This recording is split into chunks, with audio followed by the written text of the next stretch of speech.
Hi, and welcome to Discover Meditation. My name is Alex Schubert. I'm the host of this show. I'm a meditation teacher, a therapist, and practitioner.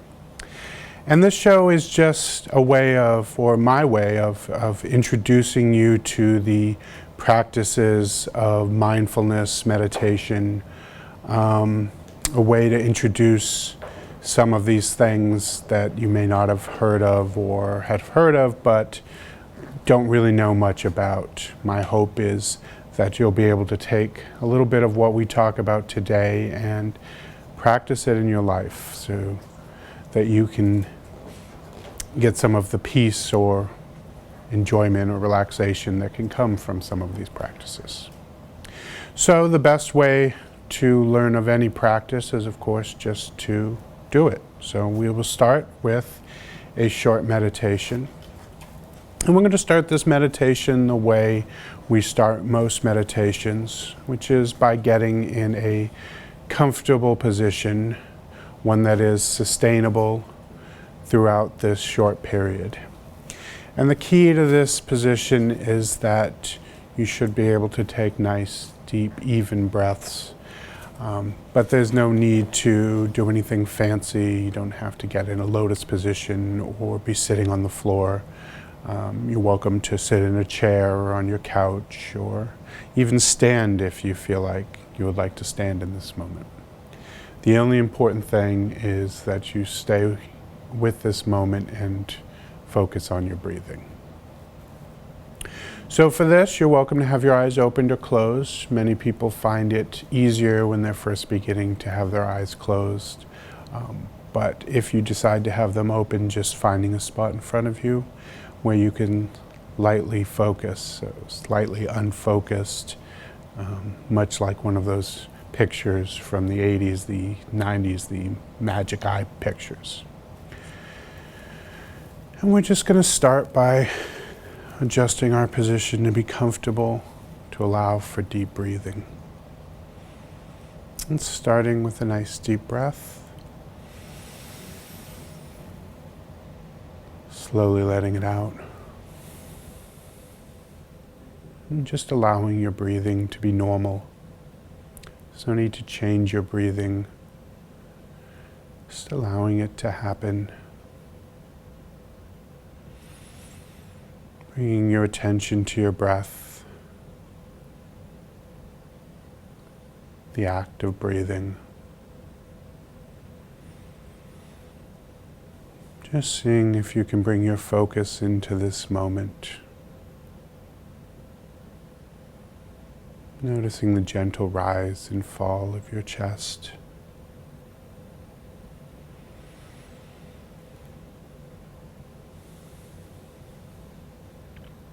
Noticing your mind as it wanders, thoughts as they come and go. Not judging that wandering, but bringing your attention back, gently, without judgment.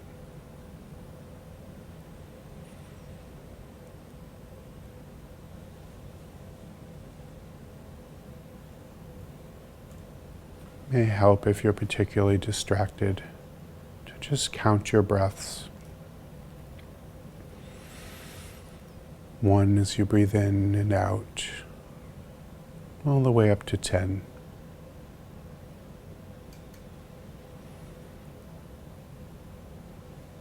Breathing in and out.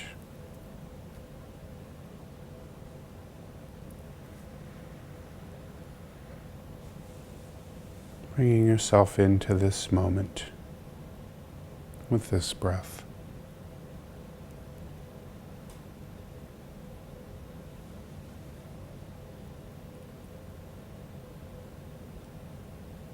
Allowing things to be as they are.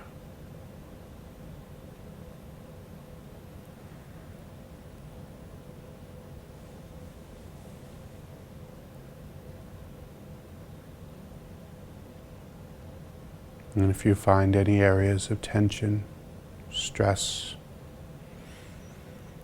just seeing if you can breathe into those areas. Breathing out tension, stress. Breathing in peace, relaxation.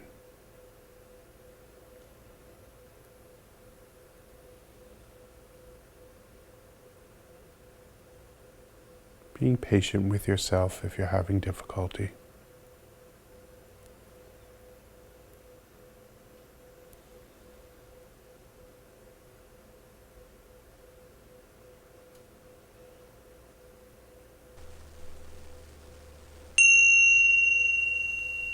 And as we come back into this moment, just allowing yourself to hold on to any peace or relaxation you may have cultivated, holding on to feelings of kindness and compassion if you have built those in this short time, remembering that you can go back to those feelings whenever you may need.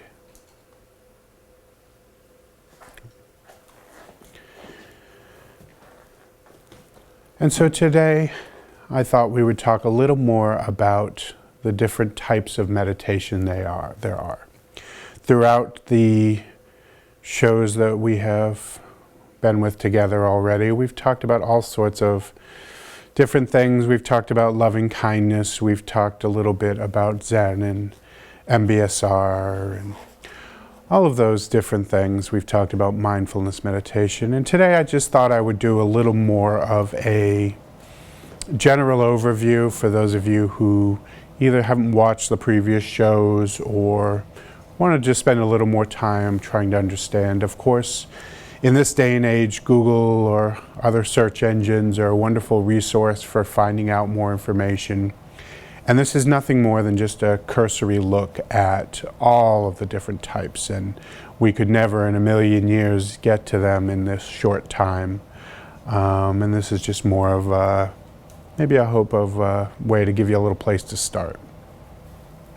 So, through my training, I was originally trained in what is known as Zen meditation, also known as Zazen. And that is very similar to what we've been talking about. It's the idea of sitting. It's a seated meditation. This is one of the earlier types of meditation that made its way over from India and then China, jumping over to Japan. So when many people think of meditation, they typically think of Zazen, of Japanese monks sitting in a monastery. And Zen meditation in itself is a little more aesthetic, a little more stripped down of a lot of trappings, a lot of ceremony. It's a lot about the sitting. Of course, this is different depending on which school. As with any type of practice, over the time it has changed some. But in general, it is very much like we've done together with sitting on a mat, a cushion. This is actually a fairly typical Zen. This is a Zafu. And of course, I have the big cushion's a Zabuton. And I believe the Zafu is the smaller cushion I'm sitting on. But again, these are trappings in a way. They don't need to be used. I use them for comfort. You may also be aware of what might be called, or what is called the lotus position, which I could never in a million years demonstrate for you, but the idea of having your feet up in a position that is much like the lotus flower. Yeah, not necessary, and can be very difficult for us Westerners, especially myself, I can speak for. The other way, which I'm not doing today but have in previous shows, is also in more of a kneeling position, which can also be used in Zazen. So the main component of this meditation that I think many people are slightly familiar with is the idea of clearing your mind and just focusing on your breath. So it's a little different than some of the other meditations we might talk about where you're focusing on some sort of contemplative element, such as loving kindness or anything like that.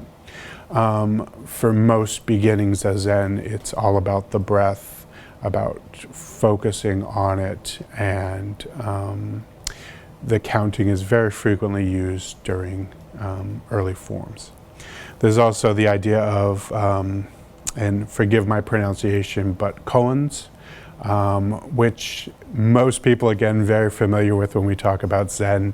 A very famous one would be the sound of one hand clapping, your face before your mother was born. The idea of these are for advanced practitioners to focus on a singular idea which is thought to be unsolvable, no concrete answer. These are generally given by a master to a student, and the student is then supposed to work on that. Again, just another form of contemplation, a way to focus for different sects, but for a majority of them, one of the principal ideas is this concept of enlightenment, this kind of all-knowing, how can you describe enlightenment, right? The idea of sudden understanding, really, through this practice. And much more complex than I'm making it out to be in this very short time, but can be a good starting point for those who maybe already have an interest in Japan through manga or anime or things like that, and might be curious. Also, actually, to be mentioned, very frequently practiced facing a wall. Even with a group, everybody in the group will face the wall through the period of meditation. Again, very stripped down from some of the trappings of some of the other meditations. So, that's one typical meditation. The next one, which in Massachusetts we're fortunate enough to have more access to than some other places, is Vipassana meditation. This is an insight meditation, meaning that it is looking at developing insights within yourself. And I forget exactly where it's located, but in Massachusetts, I believe, in the western part, there is a Vipassana center which one can go for free and be part of a 10-day meditation retreat. Not for somebody who hasn't dipped their toes in meditation yet, but if you've been practicing for a little while and want to up your understanding, it is a resource that is available.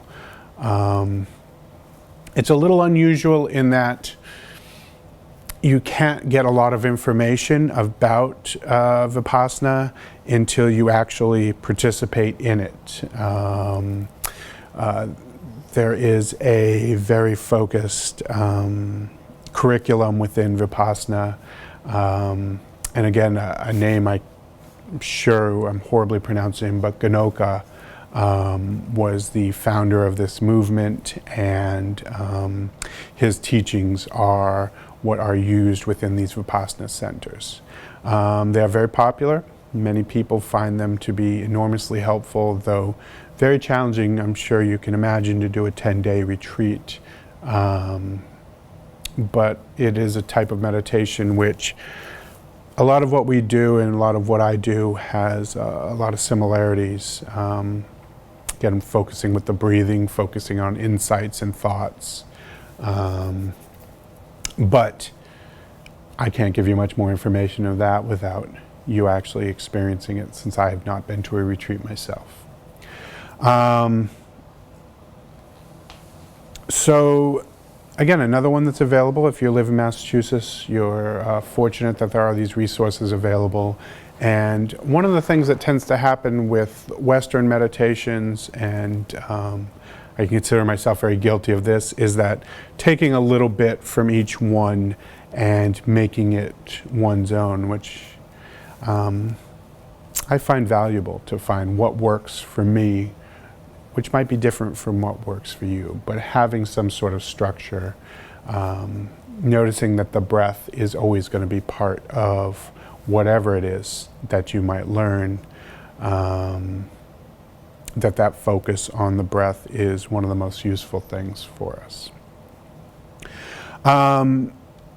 There are other typical insight style ones. Tibetan Buddhism, which has its own form of meditations, are also widely available in Massachusetts. We actually in Northampton have a large Tibetan community. So for those of you who are interested in some of those more traditional teachings, they are available.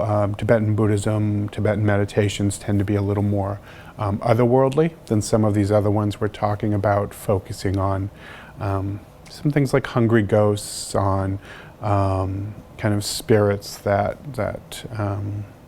much like in Christianity can affect one's life, and that some of these meditations are working with that. But a little different, and very much on ceremony. A lot of great stuff coming from that, including things like mandalas, which are all the rage now with the idea of therapeutic coloring. Mandalas are these large circles, though now on paper much smaller, intricate, various colors, and it's all about being in the moment and focusing, which can be achieved very much with coloring. In fact, coloring can be a meditative practice.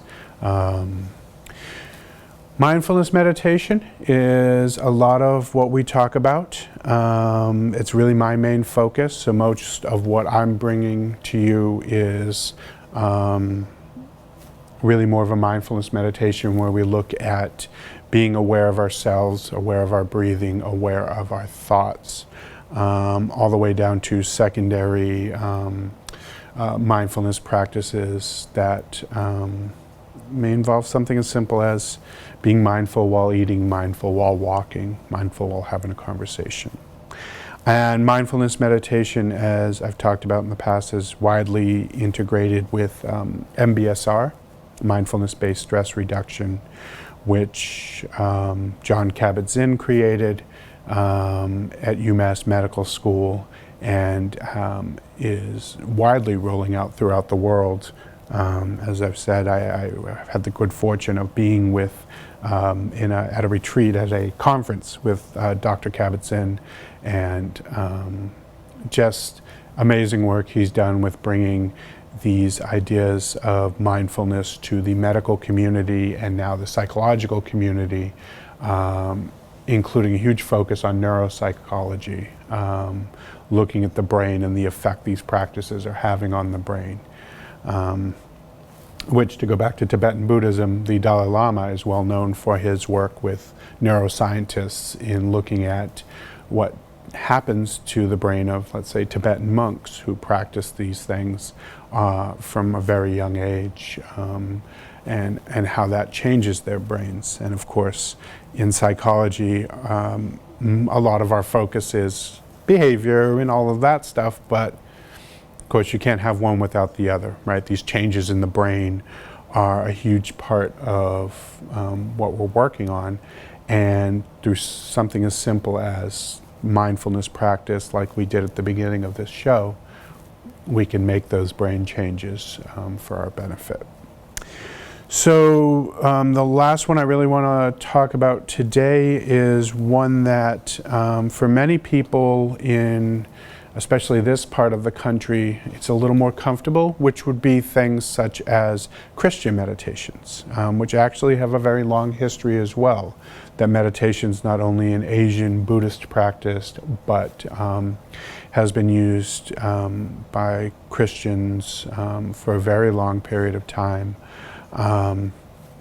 In general, one of the things that is different with Christian meditation is that idea of focusing on either maybe a scripture. I once sat with a Christian group, and our meditation was focused around a piece of scripture that we were given at the beginning of the meditation and used as a focal point, and then had the ability to share afterwards. So These are not practices that are only rooted in Buddhism, and I think that's always important to emphasize, because that can be a stumbling block for many people, that regardless of what your beliefs are or lack of beliefs, this is as much secular as it is religious, that you can incorporate these things. And just doing a little bit of research of maybe groups that are around. I was actually a member of a group just recently that, again, this was with a priest and a group of people within a church rectory. So very much using the Christian teachings, but bringing it back to our breath, our focus. This awareness is really what we're shooting for, regardless of how you get there. Awareness of ourselves, of others, of really what we want, which is that freedom of suffering, is really what we're shooting for. Regardless of how we get there, the path leads to kind of the same place. There's some variations, don't get me wrong. So, actually, I wanted to mention one more piece. So the thing that I wanted to mention was a little more, again, stereotypical, the idea of the mantra meditation, which I did forget to mention, the idea of using sound as a type of meditation, a vibration, for many people, the idea of a set phrase, actually pretty similar to things like prayer.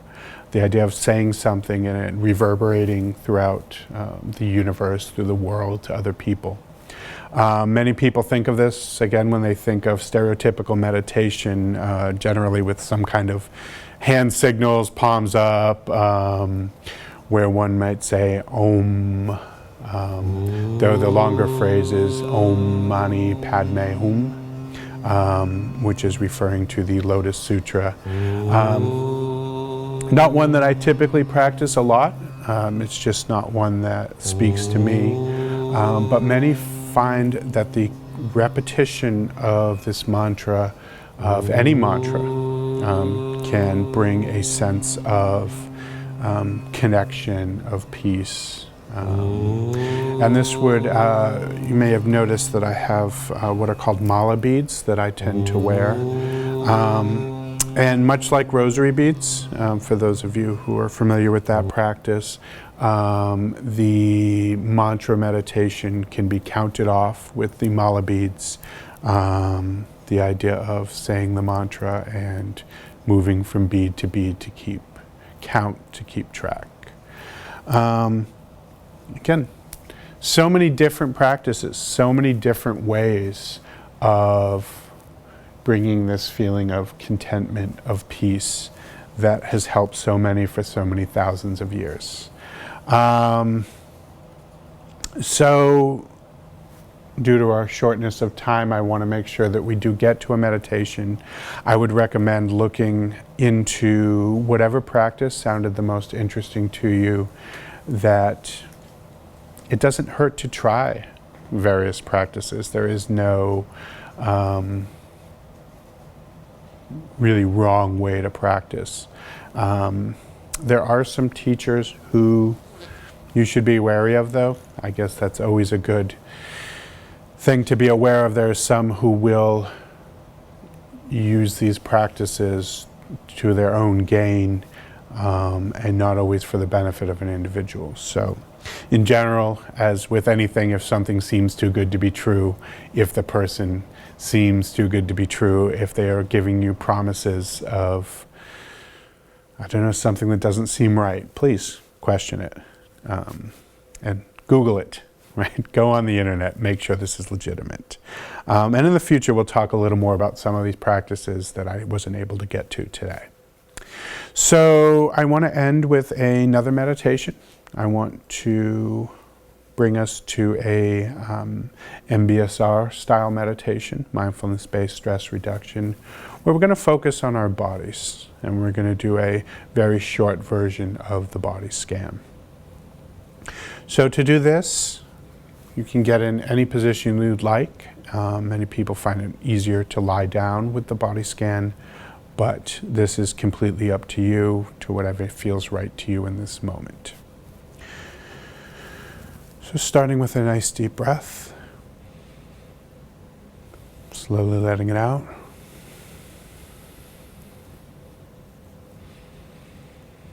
Now letting go of anything we may have been talking about, you may have been thinking about, that you might have been doing during this time. And just bringing yourself back to this moment. Using your breath as an anchor, as a focal point. Breathing in and out. And as we're doing this with short time, it won't be as intricate. But starting at your feet, guiding your breath through your body, down to the tips of your toes, and just noticing whatever there is to notice. No need to change anything, to adjust. Just noticing what there is. Or even noticing maybe that you don't notice anything, that there are no sensations. Allowing your feet and toes to relax. Moving into your calves, your knees.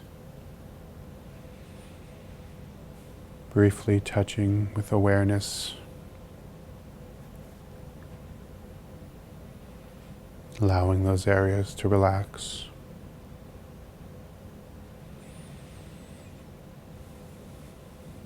And moving up to your thighs, your hips, all of your lower body.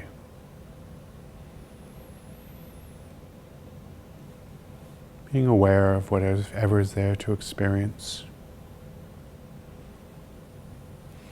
And if you find any areas of discomfort or tension, just breathing into those areas. Breathing out any of that tension or discomfort.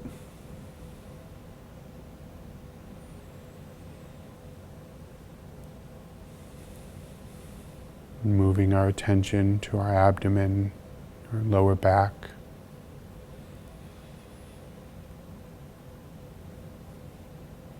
Just being aware.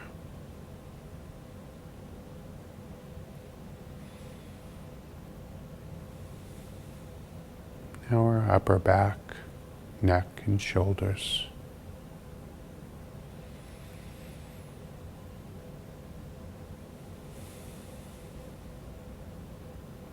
Our arms, upper arms, forearms. And if you'd like, even wiggling your fingers, allowing them to loosen, noticing what that might feel like.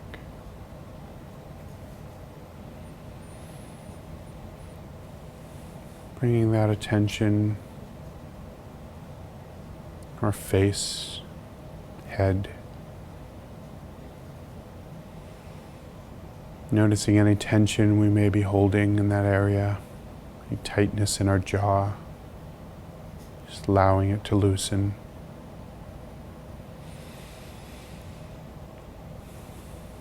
And becoming aware of our whole body, from head to toe. Taking another moment to scan through, noticing areas of tightness or tension. Allowing them to relax.